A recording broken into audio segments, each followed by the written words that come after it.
Bismillahirrahmanirrahim. Saya lanjutkan. Jadi bagaimana ini contoh ini mewujudkan aktivasi kehambaan kita supaya benar-benar ketika contoh ini mau sholat saja, ya, maka 3 suku kata,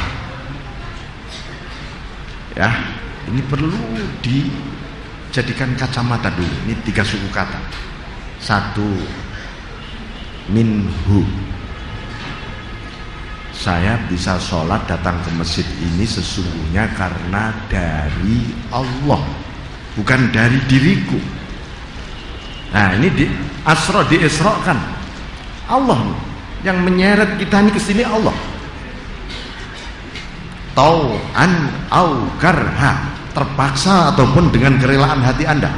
Ada loh orang ke masjid itu terpaksa, nggak enak, nggak ke masjid.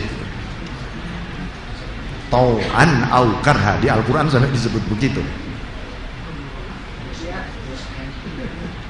Sekarang dengan siapa Anda di sini? Oh, saya di sini ya dengan banyak orang dan dengan diri saya sendiri, Pak. Oh, nggak akan ketemu Allah nanti. Sekarang billah, ya bersama Allah, bukan bersama siapa-siapa. Kemana? Ilaihi, menuju Allah. Baru Allah. Wah, ini kacamata yang dipakai, kelihatan tulisannya. Oh, aku menghadapmu Allah. Nah, ya, mau apa? Mau baca Quran, ingat 3 kata tadi. Minhu, bihi, ilaihi. Dah, gampang, ya. Minallah, billah, ilallah, atau minhu, bihi, ilaihi, dari Allah, bersama Allah, menuju Allah. Bismillahirrahmanirrahim. Nah, ubudiyah itu diawali dari ibadah. Kalau ibadah itu namanya anta'budah, kita menyembah Allah. Tapi kalau ubudiyah naik, kita menuju Allah. Kalau sudah menuju Allah, nanti kita dapat yang terakhir namanya abudah. Abudah itu menyaksikan Allah, tapi hati kita yang menyaksikan, bukan mata kepala kita. Menyaksikannya dengan apa ya? Bi'ainil yakin. Nah, kita kan kenal namanya ainul yakin, ya. Jangan keliru, jangan inul yakin, jangan ya. Ainul. Itu benar-benar mata yakin kita, mata hati kita yang memandang, menyaksikan Allah. Ibadah itu biasanya untuk orang yang memang sedang berjuang untuk menyembah Allah. Belajar istiqomah sholatnya, dia selalu melakukan perlawanan ketika malas, karena dia paling takut kalau disebut wa idza qamu ila sholati qamu kusala. Salah satu sifat orang munafik itu kalau mau menuju sholat males banget. Kenapa malas? Karena dia punya Tuhan yang lain di sini, sehingga nifaknya muncul, terbelah. Nah itu kenapa orang munafik wa idza qamu ila sholati qamu kusala. Nah, ini namanya ibadah, berjuang terus. Nanti begitu perjuangan mujahadahnya sudah mulai istiqomah, baru ubudiyah. Ini namanya sudah bukan lagi mujahadah, naik menjadi mukabadah. Mukabadah tadi kalau mujahadah ini perjuangannya melawan nafsunya. Sekarang mukabadah perjuangannya adalah mengelola, menata hatinya. Sebab menghadap Allah kalau hatinya nggak tertata, hatinya morat-marit, hatinya pecah-pecah, retak-retak, ini juga nggak bisa menghadap Allah dengan tenang kita. Itu namanya mukabadah. Anda sudah bisa betul sampai, Tuhan, Engkau adalah hatiku. Sudah sampai begitu kalau namanya mukabadah. Ya. Pada akhirnya nanti abudah, itu yang disebut musyahadah. Musyahadah ini adalah gerbang, pintu gerbangnya ma'rifah, ma'rifatullah. Nah ini makanya ya semangat betul ketika kita sholat. Karena apa? Kita sedang ada satu forum khusus dengan Allah, namanya sholat. Forum khusus luar biasa. Bismillahirrahmanirrahim. Nah, proses penghambaan ini diuji oleh Allah, diuji, dan ujian ini dalam rangka menaikkan derajat kehambaan kita sampai betul seperti Rasulullah menghadap Allah. Rasulullah itu ketika Isra dan Mi'raj ujiannya luar biasa, luar biasa. Bayangkan, diuji yang paling sulit itu ketika dimasukkan surga. Itu Rasulullah tercengang. Wah, coba ini ada mursyidnya namanya malaikat Jibril. Muhammad, tujuan sana. Kalau kita baru dibukakan pintunya saja sudah nggak inget apa-apa, kita sudah ya, aromanya sudah nggak inget apa-apa, apalagi dimasukkan. Rasulullah diuji loh, itu dimasukkan ke surga itu diuji. Begitu juga ketika diperlihatkan neraka, nangis beliau. Ya Allah, umatku nanti di sini juga ya Allah. Muhammad, naik. Ada lagi, belum lagi dimasukkan dari satu alam ke alam lain. Kalau alam al-ard, alam semesta di langit pertama ini, di galaksi yang masih ada bintang-bintang ruang dan waktunya ini, barangkali kita masih, iman kita masih, ya aku tetap menuju. Tapi begitu masuk di alam samawat, alam samawat itu waktunya tidak seperti saat ini, ruangnya juga tidak seperti yang pernah kita lihat. Begitu mableng, waduh, nikmatnya juga luar biasa itu. Tapi Muhammad dengan segala rahasia alam samawat pun diingatkan itu, Muhammad, terus. Kita ini juga begitu. Di dalam proses kehambaan kita untuk mi'rajul mukminin ini, mi'raj ini, kehambaan kita begitu. Kita ini contoh nih ibu-ibu ya, ibu-ibu tahajud, zikir, iktikaf. Waduh, kok nikmat banget ya iktikaf malam ini nih. Nah ya, kalau kita terpesona dan merasa puas dengan rasa nikmat, berarti kita tadi baru dibukakan oleh Allah, aromanya saja sudah lupa Allah, kita seneng dengan nikmatnya. Bahkan kadang-kadang habis berzikir, habis ini, ya Allah, kapan saya terulang lagi seperti itu gitu. Padahal itu adalah proses di perjalanan kita. Kita terus ke depan. Hati kita mengatakan di paling dalam, fulan, hamba, terus ke depan, terus ke depan. Allah tujuanmu Allah. Bukan itu loh. Bukan indah, nikmat, tentram, asik. Bukan itu. Ini ujian kehambaan kita di dunia ini, supaya kita bisa liqa Allah, bertemu Allah itu. Sang arif, orang arifun saja, para wali saja. Nah, para wali ini contohnya, waduh, para wali ini hebat. alamnya kayak apa ya itu. Tapi begitu dia dibukakan oleh Allah makom kewaliannya, dan dia asik makom kewalian luhur indah, itu bisa diturunkan lagi oleh Allah. Loh, kamu kok lupa aku? Tujuanmu kan aku, bukan fenomena itu tujuanmu. Jadi ini, karena itu proses tazkiyah ini sangat-sangat dinamis ya, hati kita harus cepat akselerasinya. Ini yang disebut fastabiqul khairat, berakselerasilah kamu menuju Allah. Berarti hayo hebat-hebatan syukur. Nah, balapannya begitu, berpacunya seperti itu, cepet-cepetan tawakal. Nah, kayak gitu,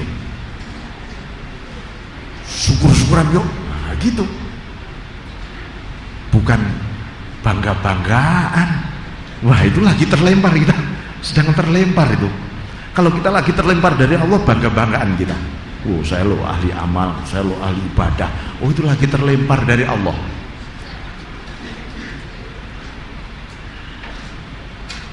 Jadi karena itulah masih ada namanya istighfar, masih ada namanya doa. Makanya kita ini oleh Allah diberi satu forum spesial di surat Al-Fatihah. Iyyaka na'budu wa iyyaka nasta'in. Mulai basmalah sampai maliki yaumiddin itu semua tentang Allah. Ihdinas siratal mustaqim sampai waladhdallin tentang kita. Tentang kita dan Allah. Di iyyaka na'budu. Lah, awalnya na'budu, kami menyembah, kami hambamu, bukan hambanya siapa-siapa Allah. Wa iyyaka nasta'in, dan hanya kepadamu kami mohon pertolongan. Mohon ditolong ya Allah. Kalau enggak engkau tolong, aku menjadi hambamu ini bolak-balik masuk ke wilayah kegelapan, dan kegelapan ini terus berlapis-lapis seperti lapisan-lapisan neraka Tuhan. Pasti begitu. Makanya mohon ya Allah hidayah. Awal kita menjadi hamba, rupanya menunjukkan ketakberdayaan kita. Wujud ketakberdayaan itu dipresentasikan oleh Allah melalui doa. Orang berdoa itu adalah orang yang tak berdaya, pasti memohon dia. Kenapa kita berdoa nggak ada ijabahnya? Karena Anda ketika berdoa nggak pernah berdaya. Perasaannya berdaya banget. Saya masih punya ini loh Tuhan, amalku banyak banget, masa sih saya nggak dikasih? Mohon. Oh ya, nggak dikasih bener itu. Tapi coba Anda merasa fakir, merasa hina, merasa lemah, merasa tak berdaya, tak lebih dari debu yang terbang saja. Allahumma, lah baru begitu. Nah, ini jadi pertama kali Allah mengajari langsung ihdinas siratal mustaqim. Itu doa, tunjukkan Tuhan. Nah, ini Bapak sekalian, sampai jam berapa ya? Oke. Nah, ibu-ibu, Bapak sekalian, proses untuk beribadah saja, mujahadah saja, kalau kita tidak menjaga dengan 3 hal. Satu namanya at-taubah. Ini awal kita bicara tazkiyah, ini taubah. Kemudian at-taqwa wal istiqomah. Kenapa ya takwa dan istiqomah itu kok sulit banget, berat banget. Dan satu, kenapa sampai Allah itu di 3 hal ini Allah memberi label dengan label mahabbah. Orang taubah, innallaha yuhibbut tawwabin. Orang takwa, innallaha ma'al ladina, innallaha yuhibbul muttaqin. Orang istiqomah, Allah mencintai orang istiqomah? Karena 3 hal ini, taubat, takwa, istiqomah, ini bentuk-bentuk perlawanan pada hawa nafsu kita. Orang istiqomah itu berat, tapi harus dilawan. Kenapa Allah mencintai orang istiqomah? Karena orang ini telah melakukan perang demi aku. Dia sedang melawan dirinya sendiri demi menjadi hambaku. Nah, ubudiyahnya bagaimana? Tadi ibadahnya. Sekarang ubudiyah, ketika orang melakukan penataan hati, itu harus diawali dengan ikhlas, bisidqi dulu. Asidku itu benar, jujur, benar, dan plong banget menghadap Allah. Jangan sampai ada yang mengganjal, mau menghadap Allah kok ganjel. Jangan ada itu. Berbuat baik ganjel, jangan. Berbuat baik nimbang-nimbang, nah ganjel ini. Enaknya saya kasih dia apa enggak ya? Nah ini timbang-timbang. Saya ukur kayaknya dia sudah sarapan ini pagi. Enggak jadi gitu. Nimbang-nimbang. Ya. Wal ikhlas sudah kita bahas bab ikhlas. Wat tumakninah, hati tentrem, diem. Hati diam. Kita belajar diam, mungkin mulut gampang diam, hati belum tentu diam. Ya, ibu-ibu mungkin diam tapi sambil bedudut, katanya. Itu hatinya nggak diam. Hatinya ngomel kemana-mana, bisa begitu. Untung nggak ada rekaman yang bisa ngerekam hati kita, ya. Kalau bisa kayak orang gila juga kita. Belajar hati ini diam, supaya diam bersama Allah. Orang itu besok ketika menghadap Allah, melihat Allah, nggak komentar apa-apa kita, diem. Karena apa? Bengong.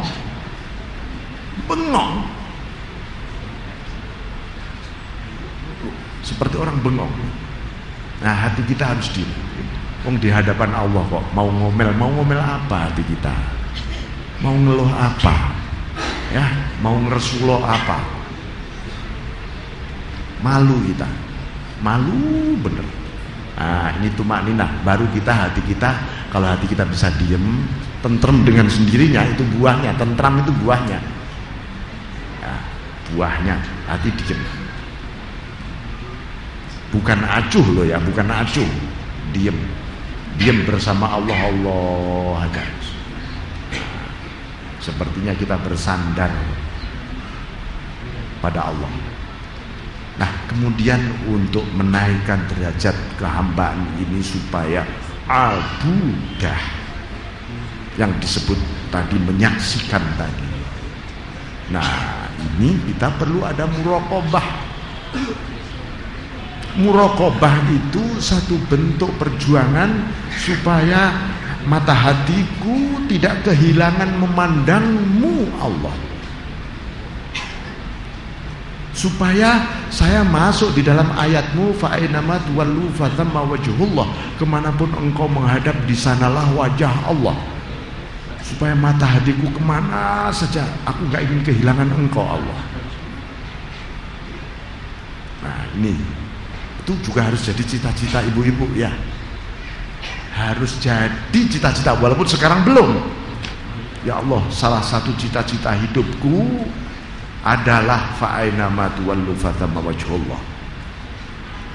Itu harus ada betul. Jangan ya untung-untungan deh kalau sampai ke sana. Jangan. Harus jadi cita-cita kita. Menjadi ahlullah. Ahlullah itu orang yang di sisi Allah terus. Baru nanti nomor 2 kita musyahadah. Asyhadu yang sesungguhnya. Aku menyaksikan yang sesungguhnya ini. Aku menyaksikan yang sesungguhnya. Bersaksi tapi menyaksikan betul. alla ilaha illallah wa asyhadu anna muhammadar rasulullah. Kapan-kapan nanti akan kita bedah tentang hakikat syahadaten ini.